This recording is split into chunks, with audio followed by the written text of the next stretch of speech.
開始以前也未做手術，是安怎行咯？都咱就需要用斜啦，安尼啊，嘿啊，安尼啊，嘿安尼。哦，你即摆行路的方式？行路来，我行你看。拢足正常啊。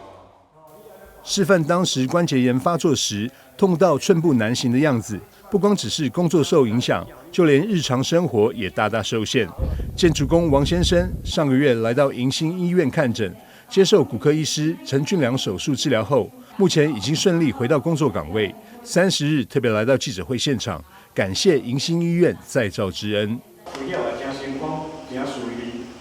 無法咧行有夠注意的啦。今日咱人講的先生人主人咯，拄到陳俊良主任醫師，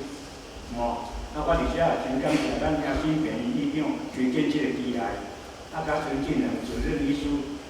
這個成功，讓我為了真成功，我有夠感恩的心意啦。有別於傳統膝關節手術需要2到4週恢復，王先生在術後第1天就可下床，10天後還能自行走進診間回診。陳俊良醫師表示，膝關節置換術已經進入一個新時代，透過機器手臂導航，大幅提升手術精準度，達到一個近乎苛求的階段，讓患者能更快速恢復。膝關節置換已經進入一個新的時代了，那我們都希望膝關節在整體的時候是最適合自己的一個大小、形狀甚至角度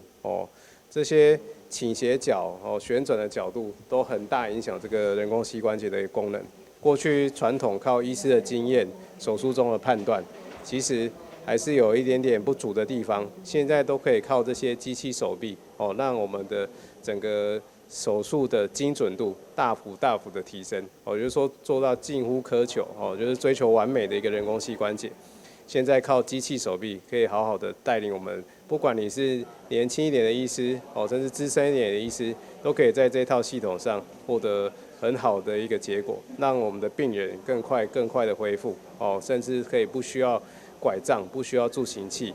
當天就可以下來行走。迎新醫院院長鄭群亮表示，現代關節手術已進入精準醫療時代，長輩或高體力勞動者若受膝痛所苦，切勿隱忍。透過機器手臂與微創技術，即使雙膝同時手術，也能實現低痛感、快恢復、不需輸血的目標，早日重返自在生活。